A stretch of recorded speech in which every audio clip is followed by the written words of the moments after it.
All right. So, welcome to Breaking Free from Limiting Beliefs. As I was mentioning just a little bit earlier, this is a topic that is really important. And it started coming up for me a couple years ago in different business coaching containers I was in. People go, well, it's not really the strategy, it's the beliefs. I'd be like, what are you talking about? I just want to know how to get more clients. I just want to know how to get to the goal, right? And someone had mentioned that belief is a strategy. Understanding your own beliefs is a strategy to achieving the things that you want.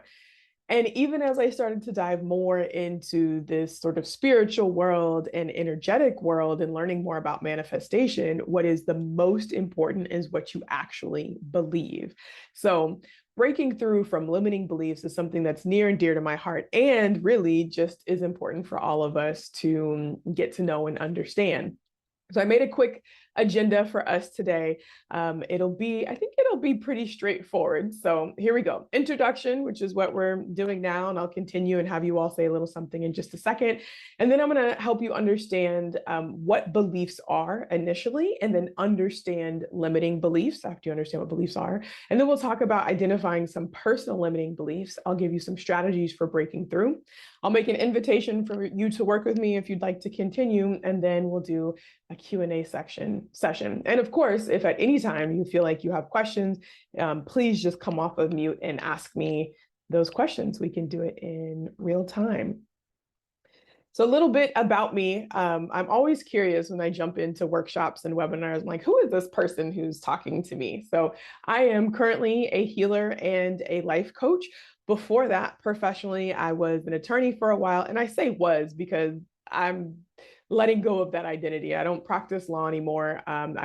I was doing business coaching and would use, of course, my legal background in business coaching. And then recently I made a switch into life coaching and healing, in particular for Black women, but also for Black and Brown women, women of color, and BIPOC folks. So that is my target audience. My goal is to help people shake the chains of expectations and to live in power, light, and love. I was one of those people that always did the right thing, was always considering what I was supposed to do, what other people would think about what I was doing. And I would put what I wanted second. And oftentimes, especially when I was younger, what I wanted aligned with what was expected of me. And then I just hit this point in my life, was like, these things aren't aligning. It's time to make some changes. And that actually started me on my own healing journey and led me to this path of coaching. So I say that I'm an attorney turned educator, and now I'm an attorney turned educator turned healer. So, and also just to be a little bit more clear and specific about my own healing journey, I really started, well, first, my mom was a psychology major, sociology minor, and she was a school counselor before she became a principal. So when I was a kid and I would come home from school and I would say, so-and-so was mean to me today. And she'd go, Asha, what was your part in it? What did you do? What did you do to, invite this situation? And so she started me on a path of self-reflection really, really early. I was also that kid who loved to read those Chicken Soup for the Soul books. And, if you remember those books at all, I don't even know if they're still around, but they're like super tragic. And then there's always some life lesson that is learned from this tragedy that people experience. And I love those because I loved learning about the life lesson. Fast forward to a couple years ago, September 2020, I had restarted my law practice after I took a pause from it, took a break because I was burnt out. But I wanted to do it in a way that was teaching. I took an inventory of my strengths. I love teaching. I love talking to people. I love it when the knowledge is transferred. I didn't want to be in court anymore. So I created different programs and trainings for business owners to learn how to look out for the legal stuff for themselves. And I started working with a woman named Keisha, who was going to be coaching me on like showing up as the CEO of my business. Little did I know that Keisha was also on her own healing journey, and our work together really morphed into healing from a lot of those childhood wounds that I had that I didn't know that were still coming up. Spring 2021, I decided that I wanted to learn more about the clairsenses. You've probably heard of people being clairvoyant. That's people who just see things, but there's clairaudience, people who hear things. Like if you think about a psychic, right? You typically think about a psychic as being clairvoyant, but intuition comes in many different forms, whether it's clairaudience, which is the hearing, clairsentience, which is the feeling, claircognizance, which is just knowing things. That's really where my gifting comes in. And so I embarked on a journey, a deep dive to discover more about intuition in general, my own intuition. And kept learned about the Akashic records, became certified to read Akashic records, even though I don't really do that. And I just became really fascinated with how energy supports science and how science supports energy, and on how do we get the most out of ourselves. So that led me to understanding or thinking more about beliefs, both from this neuroscience perspective and also from this energetic perspective. So when I mention beliefs, what do you think about beliefs? What's your first thought that comes to mind if someone says, what are beliefs? And you can come off of mute to answer, or you can put it in the chat and I'll read it from the chat.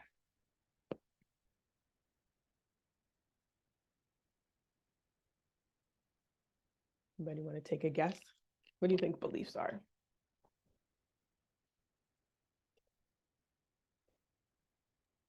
I can jump in. I would say for me, it's just kind of like those like recorded ideas that sometimes we don't even know that they're there. At least that's kind of my more current understanding of what beliefs are. Yeah.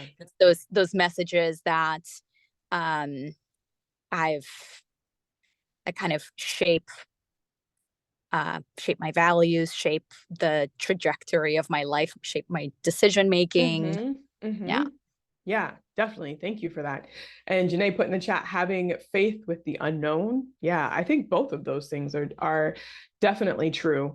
And as described, they're kind of this big thing that we don't often talk a lot about, or sometimes we talk about them in the sense of like religion, your religious beliefs, but we don't talk about them enough, in my opinion, in the sense of like, what do we believe about ourselves, or what do we believe to be true? So I looked up, of course, the dictionary definition of belief, and it's an acceptance that a statement is true or that something exists, right? Just a belief that something is true. It's a conviction. I pulled up a few other definitions. Beliefs are convictions about what we accept as true. This comes from the source called Revealing the Cognitive Neuroscience of Belief. And here's another definition. From the perspective of the brain, a belief is something that is assumed to be true about the world. This came from Paul King, who is at the UC Berkeley Redwood Center for Theoretical Neuroscience. And from what I studied, as I became a certified neuro coach, which means that I studied under a psychologist who had studied neuroscience, and she taught us how to become coaches, focusing on how our brain actually works. Beliefs are just thoughts that are repeated over and over again. So as we come into the world as babies, we don't have beliefs, but our parents or society tell us things over and over, and then we just hold them to sort of be truth, right? To be self-evident. So then understanding limiting beliefs is important, because a belief is something we hold to be true. So then what is a limiting belief? And a limiting belief really is any belief that we hold about ourselves, about others, or the world that restricts us in some way. These beliefs can be based on past experiences, cultural conditioning, or other factors that can hold us back from achieving our goals and living the life that we truly desire.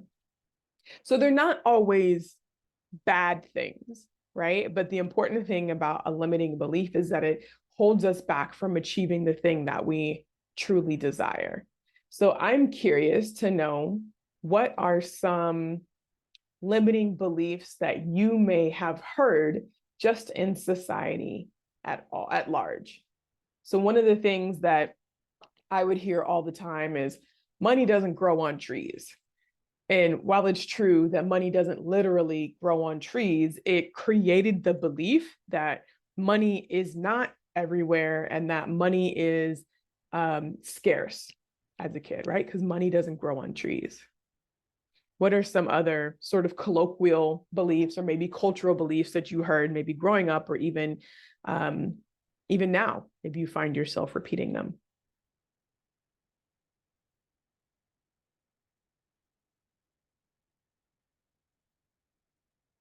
You have to work hard to get money. Um, you can't always follow your passions. Mm-hmm. Um, yeah, that's what's coming up for me. Yeah, thank you, Courtney. Yeah, I would hear you have to work twice as hard to get half as far, right? Yeah, a lot Yeah. of messaging, Isabella, around hard work. Yep, definitely. What about how you have to show up in the world? Um, let's see. Belief led one from my, you can see my natural hair, right? Short haircut. My mom is from Mississippi. So she's from the old school of like longer, the straighter it is, the better. And I remember graduating law school, and in law school, I hadn't cut my hair off yet. And my hair just doesn't want to be like, this does not want to be straight at all. So I was getting it pressed, getting it permed. And when I interviewed for my summer position out of law school, I had my hair pressed, right? And then when I started my summer position, I had twists, the kinky twists. And my mom was like, you can't go to a law firm like that. They're never going to hire you. They're going to fire you, or they're not going to offer you a job because of the way that my hair looked, right? Now, that belief was also rooted in some truth historically, and now we have the Crown Act in California and in other places. But the limiting belief that was that I wouldn't be good enough with my natural hair, or that my kinky twists would prevent me from getting a job. Yeah, as well as I always have to be put together. Yeah. There's another example around money. There's a client of mine who's working on financial independence. She's working with a financial coach, and she has some really strong beliefs around money. And her coach told her to reach out to me to get some coaching, because her coach was saying, you know, whatever this challenges that you have around money, it has to do with how you receive love. And so she came to me and was like, yeah, I don't know, people keep saying this, but I don't get it. So we did a little bit of work and found out very quickly that in her childhood, things were transactional, and that she felt like she had to perform to receive the care that she wanted. So the basics were taken care of, but you know, the extra, like she was taken care of, but she wasn't cared for unless she played that tit for tat game. So that belief that she has to perform to get love is showing up as it's playing out with her relationship with her husband, and also as she's trying to build and gain financial independence, she's feeling like she has to do something more to get it. So sometimes these beliefs can show up in ways that we definitely don't expect. So here are some other limiting beliefs. I'm not good enough. I don't deserve success. I'll never be able to achieve my dreams. How about this one? My parents sacrificed so much for me. Now I owe them. I feel like that's coming up for me right now as I'm leaving the United States and moving to Portugal. And I'm an only child. I'm my mom's only child. My mom is here. I'm actually in my mom's house right now in Portland. And there's a part of me that feels like I should not leave my mom. But there's also a part of me that knows that I need to go and carry out this dream and this journey, because that's what I need to do. And I had to do a lot of work around the limiting belief that I shouldn't leave my mom, even like phrasing it differently, that it's not leaving my mom, right? It's carrying out my own dream. But I know that there are a lot of folks who feel really obligated to their parents because their parents sacrificed so much. So by identifying and challenging these beliefs, we can overcome and create create a more positive and fulfilling life for ourselves. So I'll share a little bit more about some of my beliefs in the professional sense. When I was burnt out from practicing law, I didn't want to litigate anymore. But the only examples of law firms that I saw were big corporate law firms. And everybody that I knew who had started their own law practice did the same thing that the big law firms did, but I knew I didn't want to do it like that. And I thought, how could I have a business if I'm not in court all the time? That was one of the limiting beliefs that I had. And even now, as I am leaving the teaching profession, how could I possibly give up this good tenured job to create a life that's unknown, right? So there are lots of things that can come up. So I'm curious, what are some of the isms, if you have more to share, that you heard growing up that you think are actually limiting beliefs? Maybe you've come up with some more now. I put this on here. Only drug dealers have pagers, because I thought it was so funny. When I was in, if you all remember pagers, when I was in high school, I really wanted a pager because that was the thing to have. And my mom was so conservative as a middle school principal, and she did not want me to have a pager. And my auntie was super religious, and she was like, "Oh, Verna, that's ridiculous." And so my auntie one birthday got me a pager, and my mom was so upset because she didn't want me to be seen as a drug dealer. And of course, who paged me more than anybody else? My own mother, right? Yep, Isabella, money is the root of all evil. Definitely. That's a big one that comes up, especially as we think about building wealth, right? What about beliefs that surround love or trust or working with family? Any isms or things like that that you've heard?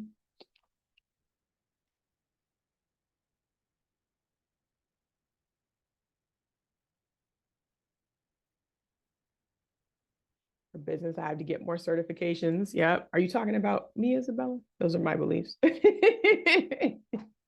feel like I need to do more, right? To get more certifications, degrees to be legitimate. Let's see. One that comes up around sort of love and money is, I heard, like, well, yeah, don't ever co-sign for anybody, especially your boyfriend or your husband. Always have your own money. Never trust somebody to take care. Never trust a man to take care of you. That didn't necessarily come from my mom or my dad, but definitely from society. I feel like from people who've had that experience. I've also heard love doesn't pay the bills. Mm-hmm. So don't, basically not just chasing love, but chasing Yeah. someone that's stable and Yep. can provide or help provide. Yep. Yeah, definitely. That has morphed into me, for me, like beliefs around what you would do for love. And I remember when my mom finally admitted that she had moved out to Seattle from Mississippi because her boyfriend moved to Seattle. And it was like, nobody in our family knew this. None of the kids, at least in the family, knew it because she had never admitted that before. But what I had been conditioned or like had heard was, like, you got to take care of yourself. Why would you ever do anything for a man? And not necessarily like in that kind of like negative kind of a space, but it was like, protect yourself. What you got to do, what you need to do. Don't do anything like that for love, right? So very interesting. Thank you all for sharing. So here's a little analogy that I like to make. Your brain is like an email inbox, and the thoughts that come in are like emails that come in, right? We have an average, I think, of 60,000 thoughts that we think a day that come in and out, in and out. But we're only aware of about 10 to 15% of them, meaning that only 10 to 15% of all the thoughts that we're thinking are conscious thoughts. The rest of them are subconscious thoughts that are playing in the background. So if you have thoughts that are coming in, it's like your email inbox, then that means that your limiting beliefs or anything that is not helping you to get to where you want to go is like spam, in my opinion, right? You get spam into your inbox just like you get other emails in your box, and you have to filter through those emails and determine which ones are actually spam and which ones aren't before you consciously mark them as spam. And what do spam emails do? They take up our time. They distract us from what we really want. Sometimes they bring little viruses to our computer. We have to spend time fixing. These limiting beliefs or unhelpful thoughts are just like spam emails in your inbox. And in order to clear up your inbox or to make room for the thoughts that are actually going to help get you to where you're trying to go, you've got to get rid of the spam emails first. And we'll always have some spam thoughts, right? We'll always have some limiting beliefs at some point, but the work is to understand how to see them and how to address them so you can break free from them.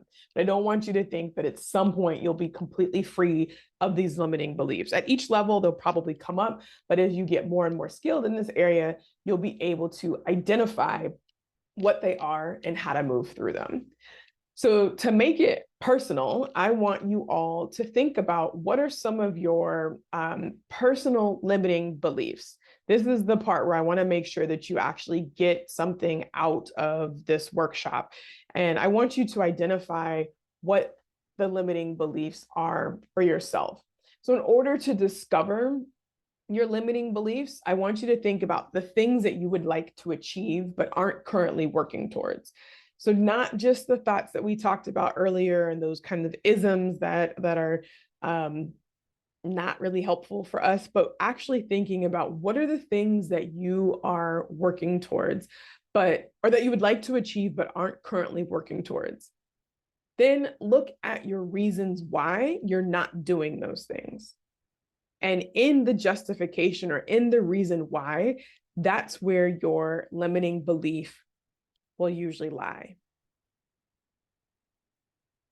So I'm going to give you a couple minutes. Make sure I watch the clock here. I'm going to give you about 3 minutes if you have a notepad or maybe just your phone, just to write down and think about what are the things that you want to achieve but aren't currently taking any action on, and then think about why you're not doing them. And that will help you identify your limiting beliefs. And of course, if you have any questions, feel free to ask.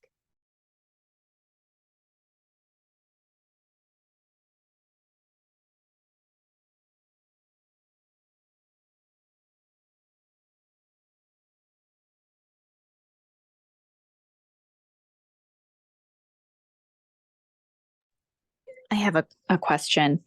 So does it have to be something that we're not taking action on? Could it be something that we're like, that is really slow to develop or procrastinating on?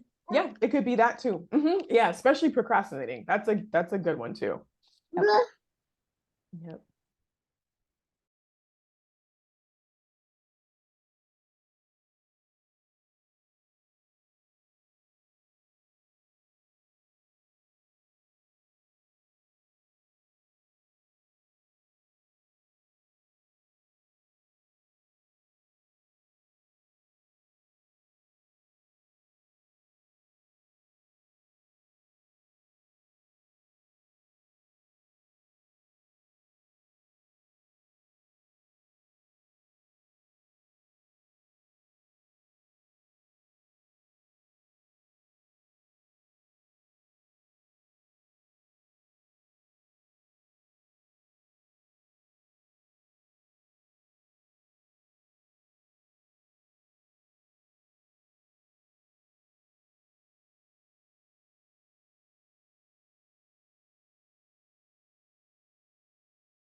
Okay, I'm gonna bring us back. And if you didn't finish, please take some time after this to keep writing.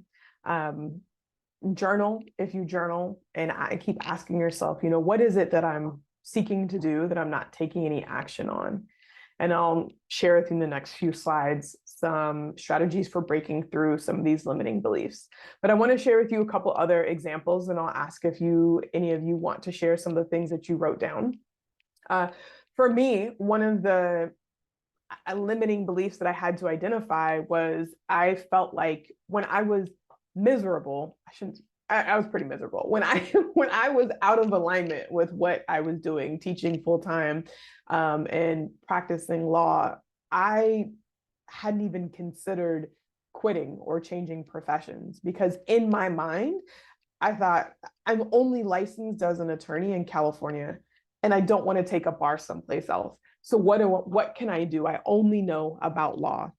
And that was the limiting belief. When my friends or family would ask, why don't you do something else? The reason why not was because I was only licensed in California. So I had some belief that because I was only licensed in California, I couldn't work anywhere outside of California or do anything else besides law. Now, that probably sounds ridiculous to you, but it sounded so logical to me. It really, really sounded logical to me. And I really believed it until at some point I started actually thinking about, well, what is possible?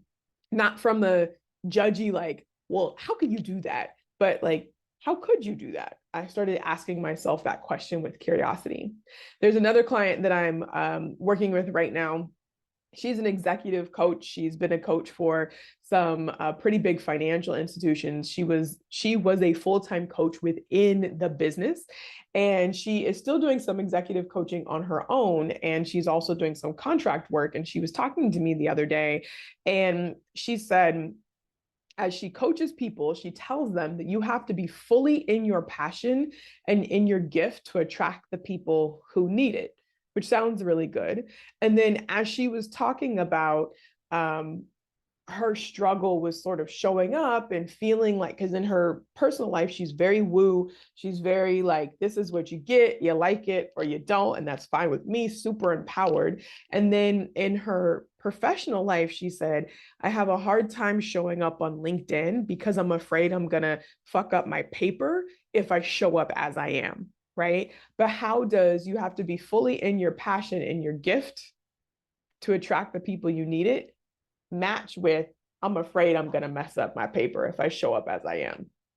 So feeling like she was going to mess up her paper is one of her limiting beliefs that we're getting ready to work through in the next couple of weeks. Is there anyone who feels comfortable sharing some of the beliefs that you have written down? And also, please know that you are not the only one that feels this way, and you're not the only one with limiting beliefs. I'll share. Thank you, Courtney. Well, I would say my limiting belief sort of is like the fear of like failing or doing something wrong. I'm still shifting like that relationship with like knowing that failure is like a good thing. But sometimes I do wallow in like, oh my God, I started this business and I haven't generated sales or any income. You know, I should have been doing what was expected, quote unquote, and having a regular job. Yep. And another one is sort of around worthiness and like I don't know, it's kind of related in a way, like this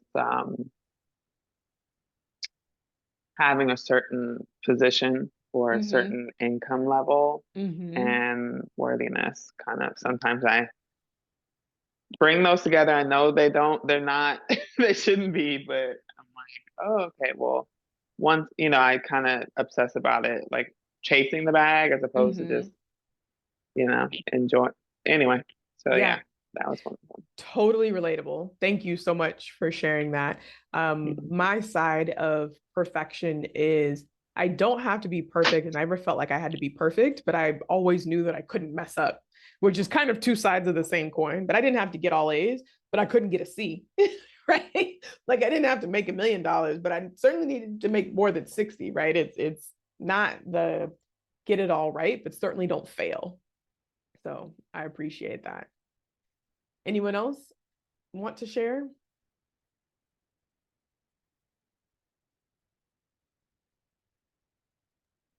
I would like to. Thank you. So I'm a small business owner, and what Courtney shared, I feel like it's a lot of what I'm experiencing as well. Because I have one brand that it's so strange. It has all the parts. I believe in it on one hand because I know somewhere in me that I've perfected it. I've made it amazing. But on the other hand, I don't believe in it. And I'm pretty sure that the only reason why it's not succeeding is because I'm holding it back with this little whisper of a thought that is, and it's rooted in, I'm not good enough. And it's not, I haven't really figured it out. I think there's more to it. It just sounds so simple when I say it like that. And, yeah, I think it's rooted in my childhood as an immigrant where I thought, oh, I don't speak English. I'm new in this place. I have no friends. I am not good enough. And here it is manifesting itself in my business till this day. And I can't pay myself a salary because of this thought. Yeah. Yeah. So I think that's my hunch. I think that's what's happening in my life. Yeah. I think if that's your hunch, I would say it's probably right. And it's definitely worth exploring. And that for both of you all, everyone who's writing stuff down, it's good self-awareness. You know, a lot of times it's really easy just to move through life and to push through and to grind. And one of the beautiful and also most frustrating things about entrepreneurship is that it's a mirror. It'll make you see the things that are uncomfortable to look at. But I think it's also one of the biggest growth tools. And there's so much stuff too that comes down to worthiness. And it's not just you, it's not just Courtney, it's not just me. A lot of people deal with that because of some experience that we had as children or some repeated treatment that for some reason we developed the thought that, oh, maybe I'm not good enough for this, or maybe I'm not worthy of this. And it shows up. It shows up with how much we're willing to pay ourselves. It shows up with how much we're willing to talk about our businesses. It shows up. It shows up all over the place. So thank you for that.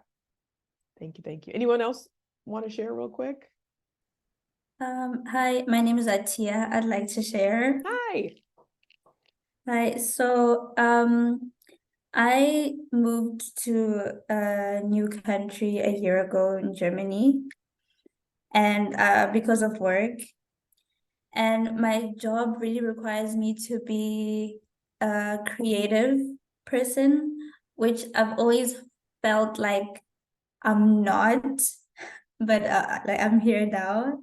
And I've been doing really well at work, and my employer feels that I could be promoted to a higher level. And I just feel like I'm scared about that and feel like I don't want to accept this because I don't feel that I am good enough to take on a challenge like that. I feel like they'll put me there and I'll completely fail because I don't feel that I have the creativity to fulfill this role. Yeah. Thank you so much for that.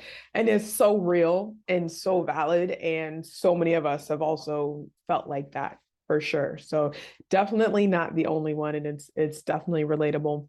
I think also just because I know a little bit about your situation too, and I'm just going to brag on you for a minute. Atia is one of the only Black people who was in this perfuming program training. She's the only Black perfumer. Do you want to explain it? Yeah, so I'm originally from South Africa, and I'm the first Black woman to be classically trained as a perfumer, which is like, a European, mainly French profession. And there's so much pressure on me because, I'm like the first one that they put in this role, and doing well as my my mentor says, but I just feel like I'm not good enough yet because I feel so much pressure all around me, and it's a lot. Yeah. Yeah. Thank you for explaining that. Thank you. Yeah. Okay. So we've been able to identify some of the beliefs that are holding us back. Now I want you to have some strategy for moving through. So again, identifying the limiting beliefs. So our brains are really smart and really dumb at the same time. Our brains classify anything that is new as something dangerous. So back in, when we had to like hunt and gather and be aware of wild animals, anything that was new in our environment was automatically dangerous because we didn't know what it was. Our brains were smart to remember that over millennia, but they're also not that smart because they haven't helped us identify what's an actual threat and what's no longer a threat. So being new in a situation, putting ourselves out there, our products onto the market, or, asking for attention in certain ways, not even that it's negative, but our brains are like, what are you doing? You're a threat to us right now. And so we can develop these thoughts and these beliefs that limit us and limit our ability to step out because our brain is just trying to protect us and to make us safe. But now it's our job, like once we raise these beliefs to our awareness, to be able to tell our brains, hey, I'm not unsafe anymore. I'm not in that situation anymore. And so then we can deprogram those thoughts that we were unsafe and reprogram with new thoughts that we are safe.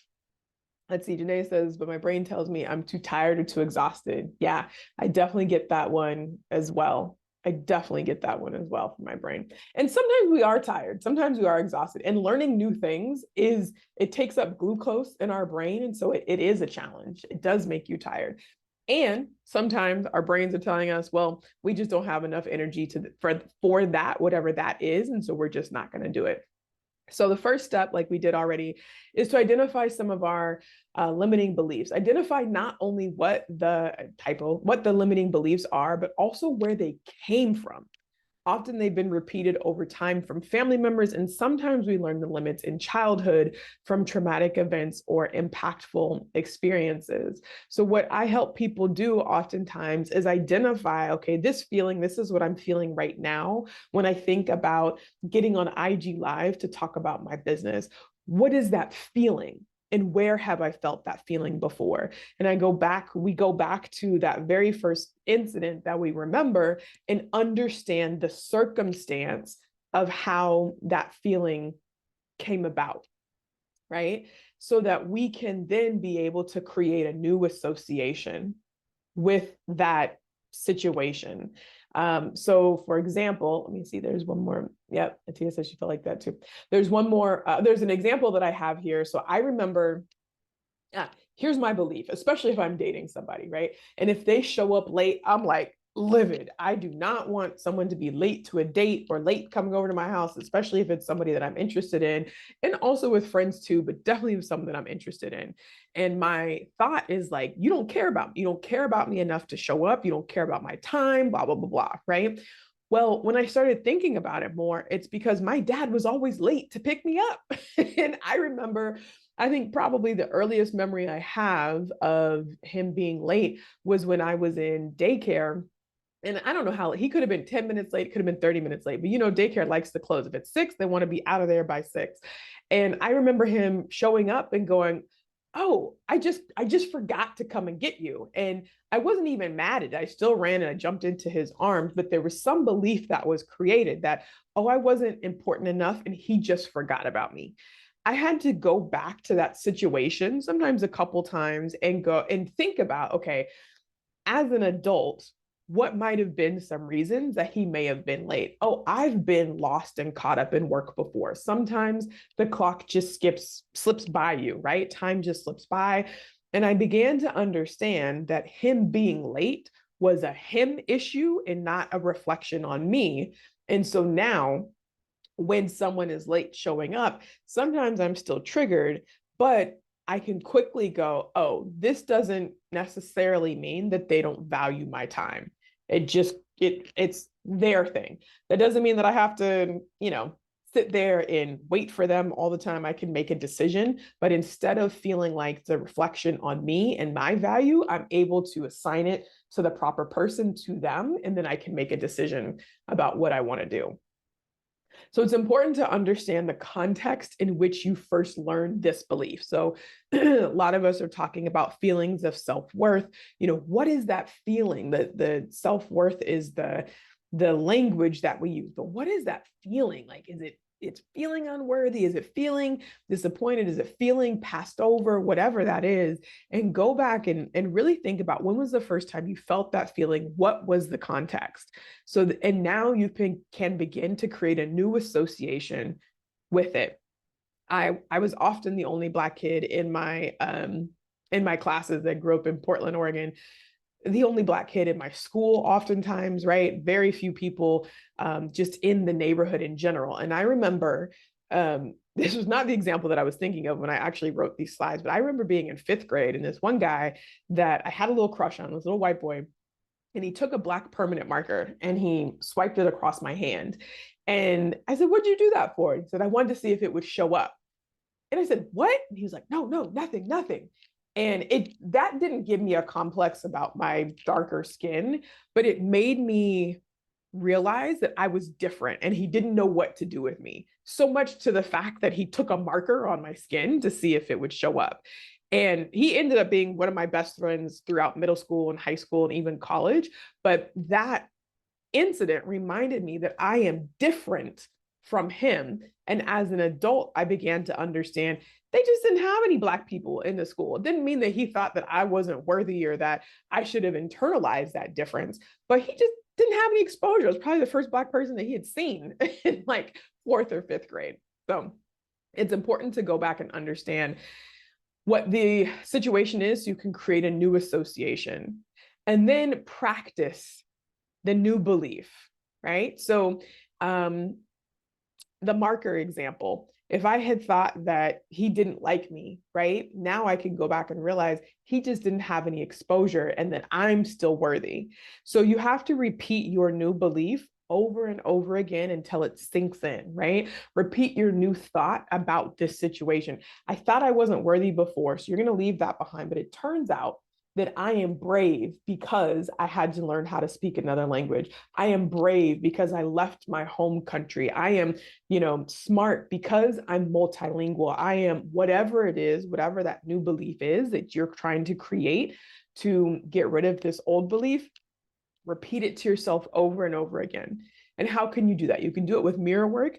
This one always feels a little bit awkward, but literally stand in front of the mirror and tell yourself who you are. Tell yourself the beliefs that you want to sink in to your whole being, right? Reassociate those old events with how you actually want to feel.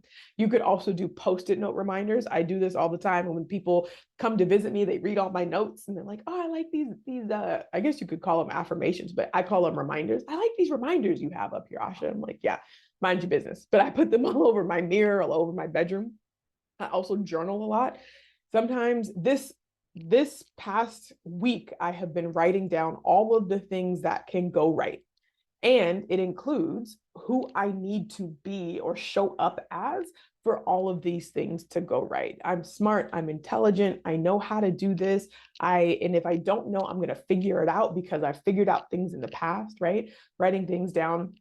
And another way to do it too is to record your beliefs and your thoughts. And you can play it in the mornings when you wake up before you get out of bed. You can play it in the evenings before you go to sleep and after a workout when you're tired, because the reasons why you play it at those kinds of times is because your brain is not fully online yet. And so you're more susceptible to like subconscious programming in a sense, right? Because your brain is not fully online, so you're not going to fight all of the messages that come into your brain.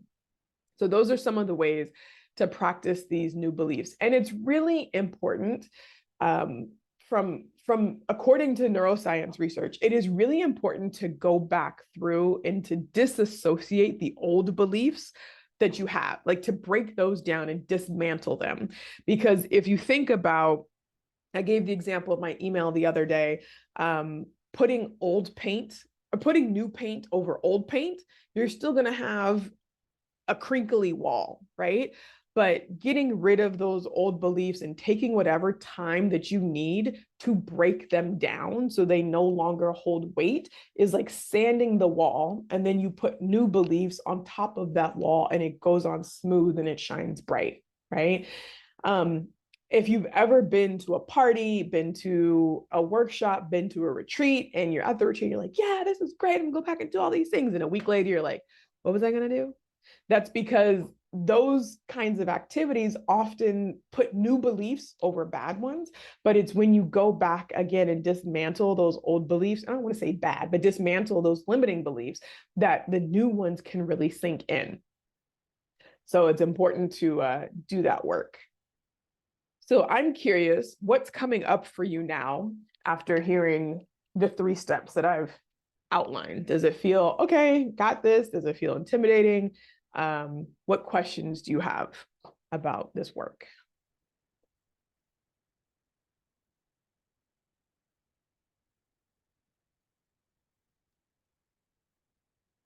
I think for me, I don't really have questions, but what I got from this is that I need to go through those limiting beliefs that I have and then write down new ones that kind of overcome these limiting ones and practice them on a daily basis so that I can reprogram my mind to think in a more positive way. Yeah, absolutely. And an exercise to do that is, if on a piece of paper in your journal, write down your beliefs about, let's say, why you're scared about this promotion. What are the thoughts that are coming through? And maybe set a timer or give yourself a couple days to write down everything that comes up. And then, so do that on the left-hand side of the page. On the right-hand side of the page, I want you to write down all of the evidence that this belief that you have is not true. Right? So I'm not ready. I don't know enough yet. Okay, I've been training in this program for over a year. I have a degree in chemistry. My boss wants to give me the promotion, right? All of the evidence that disproves that limiting belief. And that will start to help you dismantle those limiting beliefs and help you come up with the thoughts you need to think or the beliefs you need to have based on the evidence that's before you. Okay, thank you. Yeah, thanks for sharing. Anybody else have any questions or thoughts about what's coming up?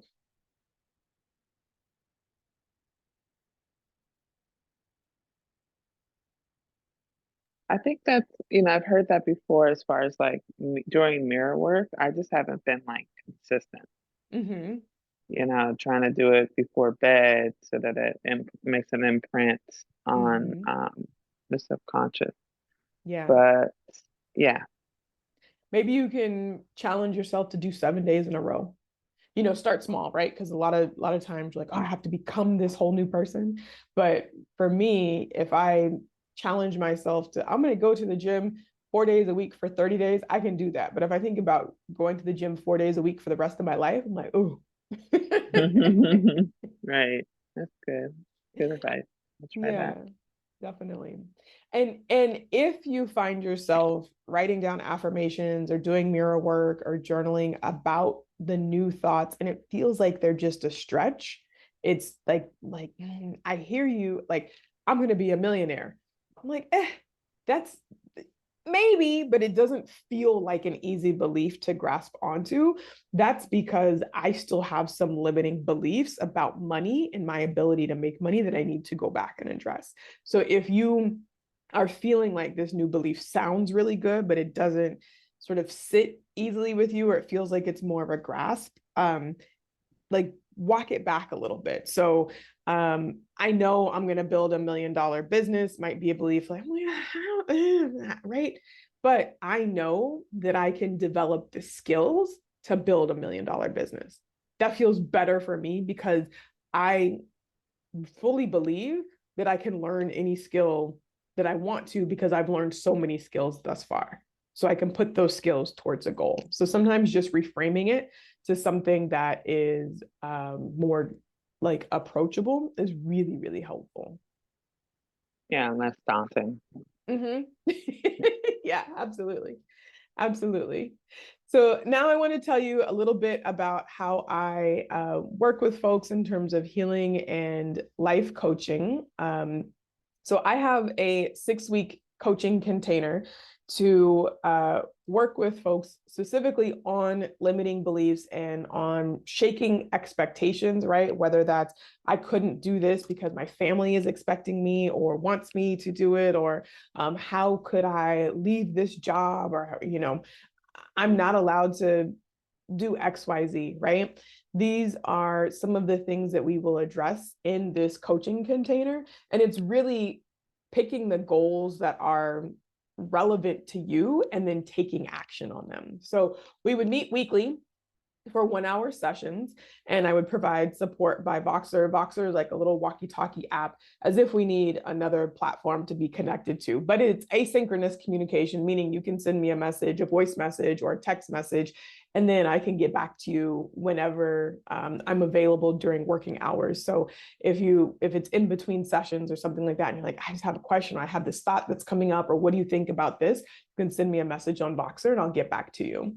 I also am pulling in my own woo type skills in terms of using my intuition. I've been into card pulling recently and emotion mapping. That's part of the training that I have. And emotion mapping is going back to get to the root cause of what's been going on, and then coaching. And then I'll record the sessions for us so that you can go back and take a look at them later and hear what it is you're thinking, but also what is the coaching that you're getting around the issues that you're bringing up. So another one of my clients, I was meeting with her last week, and she has a coaching business helping people get new jobs and job hop their way to 6 figures. And she was feeling really, really bad about charging her clients, especially the ones who had lost their jobs. And it was like a partly a self-worth issue, right? And she's like, well, I know I get my clients results, but I just feel bad, like I shouldn't be taking their money. And this comes up a lot as people of color charging for services, especially if we're serving our own communities. There's something we believe about money in our communities, right? And as I'm talking to her and asking her what she does, we came up with the belief, because it's true, that she helps her clients triple their investment, at least triple their investment. So on average, she's able to get her clients about a $30,000 salary increase, right? And it's actually true. I was asking what happens financially to her clients after they sign up with her. And the belief that she has is that I make my clients money back, or my clients make their money back 3 times over. And that was able to push out this belief that she's taking money from her clients that she shouldn't be taking. Instead, she realizes that they're making an investment and that they're getting a great return on the investment. So that's some of the things that coaching can help with. And as the bonus, if you were to join me for a call and sign up for coaching, I'm offering a free intuitive reading session if you all are into that sort of thing. So it'd be 6 coaching sessions plus 1 intuitive reading. So any more questions about everything we've talked about today, about anything in general? And then I'll finish with the key takeaways.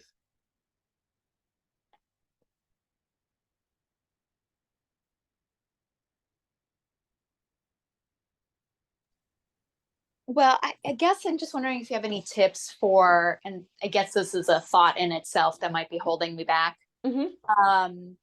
Sometimes I have a hard time coming up with a thought that feels good enough that is a thing that I could even slightly believe. That's the thing that I could work with for a while until I get to the next place. So I think that could just keep me from even just starting. Yeah. Yeah, absolutely. And it's a good question, right? So like I was telling Atia about writing down the evidence. So whatever the limiting belief is that you have, write down on the opposite side of the paper the evidence that you have that that's not true. So do you want to give an example of a belief that you have that's sticking for you? Well, this is actually making me think that maybe I need to like work a little bit more in figuring out like something more specific other than like I think it's that I don't believe that like my brand hasn't made like significant profit yet. It just hasn't reached what I would consider to be success. Like it hasn't made $100,000 yet. And so therefore I think I believe that it's never going to. Okay. And it's because there's something wrong with me. Okay. Yeah. So I would ask you to journal on why do you think that it's never going to, and why do you think that it's because of you? Right. And there's this exercise called the power of 7 whys. And, when we usually say, well, why not? Like, oh, well, because I don't have enough time. Okay. Well, why not? Because I'm too busy and take care of everybody else first. Okay. Why not? And you get to, when you ask yourself why enough times, you can get past the surface level stuff and really get down to the core issue of whatever that answer is to that why. So I would encourage you to do that, to keep asking yourself why. Why do you feel like you're not good enough? Why do you feel like it's not going to work for you? What is it about you? What were you told? Where did it come from? Right? Just to like write with reckless abandon and just kind of read it back to yourself and see what you come up with. And then out of what you come up with, there will be a couple things that you're like, oh, I believe that, but that's not actually true. Right. Okay. And then you can begin to write your evidence about why that particular thought is not true. And then pick another one. Why is this thing not true? So, could be like, I don't know, like, I just don't deserve to take the money. Okay, well, how do people deserve to get paid? Are you giving them a service? Is your product quality? Did you spend time and effort doing it? Or all these things that deserve to get paid, right? So you can write down the evidence on the other side of that. Okay.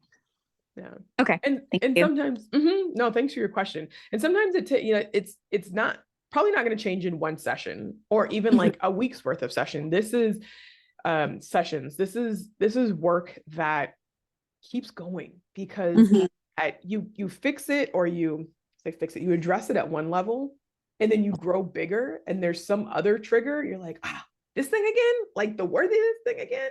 Like I was cool at 50, but now at 100, now I'm not sure. Okay, now I'm got it at 100, but now 200, I'm like, oh my God, I definitely don't deserve to be making this much, right? So just focus on the practice for where you are, but also know that you're developing the skills to address it when it comes back up again. Okay. Yeah, that makes sense. Yeah. Thank you. Thanks, Isabella, for your message in the chat. I appreciate it. Okay. So for your takeaways, remember that your brain is like your email inbox. You get good thoughts and you get spammy thoughts that all come to the same place. And it's important to clean out the spam, the limiting beliefs, so you can take action. Be kind and gentle with yourself as you clean up your thoughts and change your relationship to the people, the institutions, or the things that gave them to you. And then, of course, if you're ready or if you'd like some additional help, then you can book a coaching inquiry call with me and we can chat about what coaching would specifically look like for you. Thanks, Janae. Yeah, I was going to say something else. And I was going to say something quickly about like the people and relationships. So a lot of in the past couple of years, I've been working on a lot of limiting beliefs that I've had that I realize have come from my family. And it's not always comfortable because I'm changing and the relationship now is changing between the two of us. So our parents often give us limiting beliefs to help keep us safe, right? We develop them as thoughts in our brain as kids to help keep us safe. And sometimes the beliefs that our parents have are not actually helping us at all. And when you start to deviate and go a different direction, it can be uncomfortable. So not as a discouragement, but just to recognize that that may also come up for you as you do some of this work. So, all right. So that's all I have for you today. I'm happy to stay on and answer any more questions, but I just want to thank you for showing up and for taking time for yourself to work on your beliefs, to work on your growth. It is not lost. It is good work, and I'm proud of you all for doing it. Thank you. Thank you. Thank you. Bye.